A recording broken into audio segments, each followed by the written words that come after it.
બંધ કરાવો, દારૂ બંધ કરાવો, દારૂ બંધ કરાવો, દારૂ કરાવો. આ કમિટી બની છે દારૂ બંધ કરવાની. એનાથી નહીં ઘણા ગામોમાં મહિલાઓના વિડિયા આવે છે કે ભાઈ તમે શું કરો એમ, કારણ કે એને ખબર છે કે હવે નાની બહુ આવી હોય, ઘરમાં છોકરો દારૂ મરી જાય એટલે બહુ દંડાય. અને આ ઠાકોરામાં જ છે આ.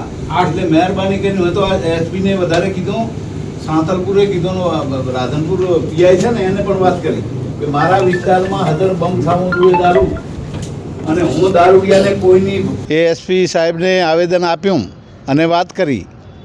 એટલે એમણે પણ વાત સ્વીકારી છે કે અમે તમારા રાધનપુર, સાંતલપુર, સમી, શંખેશ્વર, હારી સુધી જે ડીવાયએસપી કક્ષાના રેન્જના અધિકારીની 4 અમે ટીમો બનાવીને દરેક તાલુકે અમે મૂકીને જે આ ખરેખર દારૂનું દૂષણ છે એને અમે 100% નાથવાનું કામ કરીશું, નાબૂદ કરવાનું કામ કરીશું.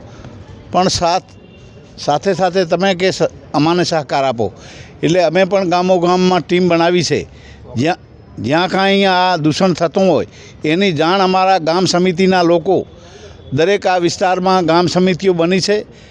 એ સમિતિઓ દ્વારા પણ દારૂની જે છે એની એ શોધખોળ કરીને એ પોલીસને જાણ કરશે, જેથી કરીને આ બધી કાયમના માટે નાબૂદ થાય અને દારૂનું દૂષણ નાબૂદ થાય. એના માટે આ બધા આગેવાનો, તમામ યુવાનો આગેવાનો, બીજી સમાજના આગેવાનો પણ આવ્યા છે, કારણ કે આ ખૂબ જ જરૂરી છે. અને આ બધા જાણો છો કે ઓગળ વિસ્તારમાં જ્યારે બંધારણ ઠાકોર સમાજનું બન્યું, એ 3 જિલ્લા એટલે ઉત્તર ગુજરાતનું આખું બંધારણ બન્યું, ત્યારથી આ ઠાકોર સમાજ ગામડે ગામડે જાગૃત થઈ ગયો છે. અને દારૂ બંધ કરાવવા સ્વયંભૂ જનતા રેડ પાડીને ઘણા ગામોમાં દારૂ બંધ કરાવ્યા છે અને એ સિલસિલો ચાલુ રહેવાનો છે. અને ઠાકોરો, યુવાનો ખૂબ જ સક્રિય થઈ ગયા છે. એ 100% દારૂ બંધ કરાવવાના છે.